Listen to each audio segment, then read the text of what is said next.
Hey, welcome back to Confidence and Conversion. I've got Tom Toole. We're talking about two opposite ends of the spectrum in terms of what to say. Circle dialing to past clients doesn't get any more different than those two. Yes.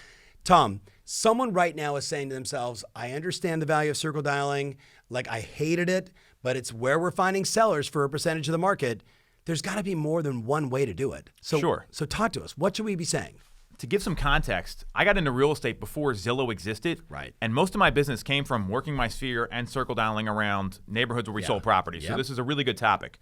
So circle dialing, to me, there's really 3 or 4 ways you can intro it. And then the beauty is the follow-up questions are all the same. Easy, yeah. So the first way I would start is ring, ring, ring. Hello. Hi, Tom. My name's Tom. I'm a local agent in Westchester. Did you see the home that sold up the street and what they got for it? No. So 123 Banana just went $50,000 over the asking price with 6 different offers. So congratulations. Wow. The value of your home just went up, and we've got other people looking to move into the neighborhood. Do you know anyone else who's thinking about selling? That's a great little intro. It's perfect. And then all the other stuff, like if you were to move over, you're going to ask them, right? If they're interested, but right? Don't ask them. Ask if they know anybody. Okay. That's really critical. So what's the second intro? You got an open house. Ring, ring, ring. Hello. Hey, Tom, it's Tom here. I'm a local realtor in Westchester. I just listed your neighbor's home, and we're having a neighbors-only open house on Sunday before the public one starts. We've got it listed at $900K, which I know is a lot more than anything that's sold for in the neighborhood. Did you want to stop by and check out the property? Yeah, we'd love. Which property is? 123 Banana. Right, easy. And then it's just get them there. Because if you get them there, then you're going to kill them with kindness face to face. You're going to convert at 10% from open houses. You're already face to face with them. That makes it a lot easier for any agent that's out there. Are there other intros you're finding that are effective? Sure. You can call the active listing. It's you let them know, hey, I just listed it. It's kind of like the open house one. Yeah. Better yet, when the home sells, right, and you've closed it, hey, did you see what we got for the property? Okay, so ring, ring, ring. Hello. Tom, hi. This is Tom. I'm a local agent in Westchester. I was calling you because we just closed the home on Ferry Road about a day ago. They got $950 for the property. And I didn't know if you were aware of it. I know a lot of people aren't in that decision-making phase. And I wanted to see if you know anyone else who's thinking about moving, because that's a crazy price. What did they sell it for? $950. Wow. I bought this house like 25 years ago. Probably went up a lot. It's gone up a lot. What was your name again? My name's Tom Toole. I'm with Remax. Right, like that's right. And then just what I love about it, Jeff Mays, when he was on the show several months ago, he said, "Hey man, it's service calls. I'm just letting everybody know, like, did you hear about your neighbor? Congratulations, your home's gone up in value." And it's it's actually like a really nice phone call to get versus like, hey, if you thought it's right, like close. It eliminates the commission breath, and you're giving value. And most people, they don't pay attention to the market unless they're in that 6-7% that's thinking about transacting. Right. So let's flip it to, what are you saying these days, or recommending your agents are saying to our past clients, to our sphere? So here's the hack. Don't talk about real estate when you call them. Right. Ring, ring, ring. Hello. Tom, hey, it's Tom Toole here. How's it going, man? What's up, Tommy? What's shaking? Just wanted to, we're working hard like everybody else. Wanted to see how you and the family are doing. I know it's been a couple years since you moved into Ferry Road. Obviously very grateful for the relationship. How's the house treating you so far? Man, the house is so awesome. I mean, it's a little cold right now. We're always concerned about pipes and all that kind of stuff. But you know my wife, man. She loves like this old style property. Like, it's cool. We're doing good. I'm glad How about you're you enjoying guys, it. man? Everybody good? Yeah, we're hanging in there. I mean, virtual school, kids in school, pandemic going into year 3, all the fun stuff that everyone's dealing with, right? I hear you, brother. I hear you. We got to get together for a drink, man. I'm in. I mean, we're happy to do that. So I'll shoot you. I'll text you some dates here. So how's work been for you? I know you were kind of in and out of the office a little bit. Yeah, I mean, it looks like we're gonna go 100% virtual for a while. Like, I mean, it works, man. But I just miss the energy. I miss the camaraderie. But hey, man, less miles on my car, and my kids are out, right? So it's way easier. I couldn't even imagine like if you guys were in that situation with a 9, 7, and 5-year-old. Yeah, it'd be tough getting some work done. I think the first day of virtual work, my son shot me with a Nerf gun on a webinar or something. So I hear you.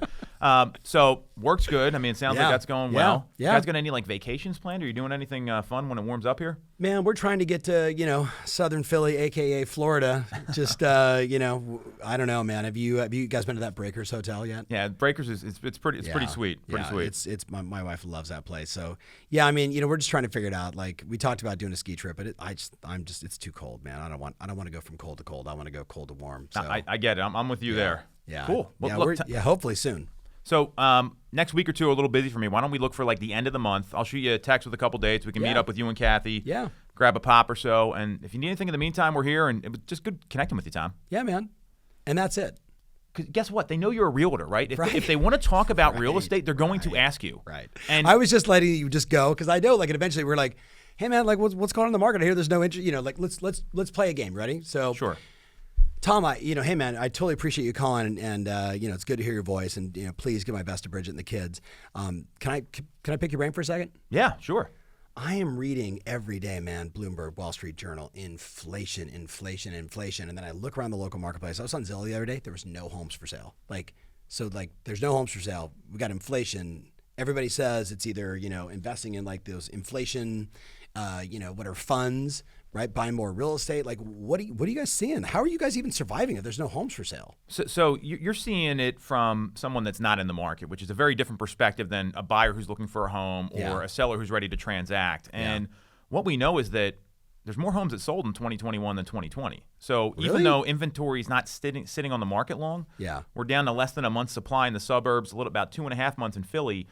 So we've seen that the inventory has shrunk down a lot. So more homes sold? More homes last sold. year? They're just not in the pandemic. Yeah, they're just not sitting on the market. Really? Because everyone says the same thing. There's no homes for. I was talking to a friend who wanted to sell, which I got to give you his contact info. But he was like, "I'm just really concerned about selling because there's nothing on the market. They know they could sell for a record price, but where are you going to go?"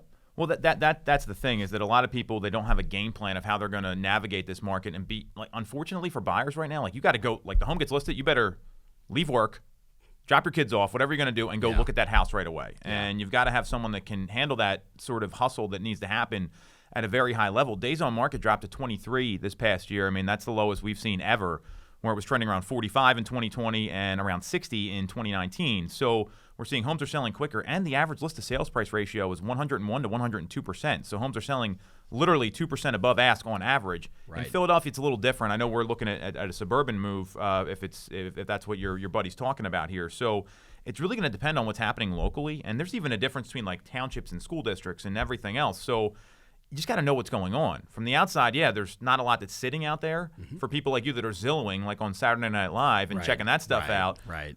For the consumer, there's opportunities and there's a lot of competition because of all the millennial home buyer demands. So, but we're seeing, we've won 78 multiple offer situations in the past 3 months. So we know exactly how to do it here. It's just a matter of having a game plan that's going to work and then getting people ready to do it. And we found that a lot of buyers, they have to kind of lose the first house, then they realize we know what we're talking about, and then they're winning on the second or third attempt. Love it. So the one thing I want to point out for the person listening or however you're consuming this content is this show's called Confidence and Conversion, and you just exemplify both, right? You're very kind. But I think everybody can hear like his tone, his language, also the cadence, right? Like, I guarantee if I got on the phone and I was talking a little bit slower versus the way we typically talk, right? You would probably slow those things down a bit. Like, you've gotten to that level. We've talked in previous shows about role playing and practicing. How important is it for an agent today, and what's your hack to really know the market, like to study the MLS and find the correlations, not just, there's nothing on the market? I'll tell you what we do inside our organization, inside our team, and it's 3 things. Tom does a show every, 2 weeks now on Facebook. And it's called This Week in Housing. That has a lot of great data there. It's from Keeping Current Matters.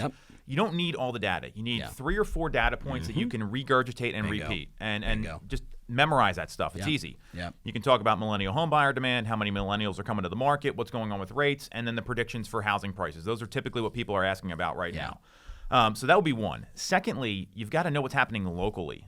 We came up with this really cool hack inside our team where it's called the change in the market. And we, like, it's an Excel spreadsheet, and they literally just plug in numbers from like April of last year until this year, and they see, okay, well, inventory jumped up 23% since April. So a lot of people don't realize that, even though it doesn't feel like it because of what's going on in the market. So you've got to study your market statistics and just do it once a month and know the numbers. If you really need a cheat sheet, put like an index card like inside your like portfolio when you're presenting, and just have it right there if you can't remember them. I mean, just know the numbers. And then the third thing we're doing is we're actually talking about the cost of waiting, because some people don't realize that when rates go up, it's going to cost you more to buy the home. You're not building equity in the property if you're in a rental. So we're looking at the cost of waiting. We're looking at what's happening in the market, and then we're also getting some third-party information. And Keeping Current Matters, MLS data, whatever, you got to quote the source, because then it's not you saying it. It's someone that's saying it from the consumer's perspective. Bingo. Hey, maybe you heard it here first. Maybe it was just validated second. Either way, the whole game is upping your confidence and converting more, which means you're helping more buyers and sellers. Thanks so much for being on the show, man. Anytime.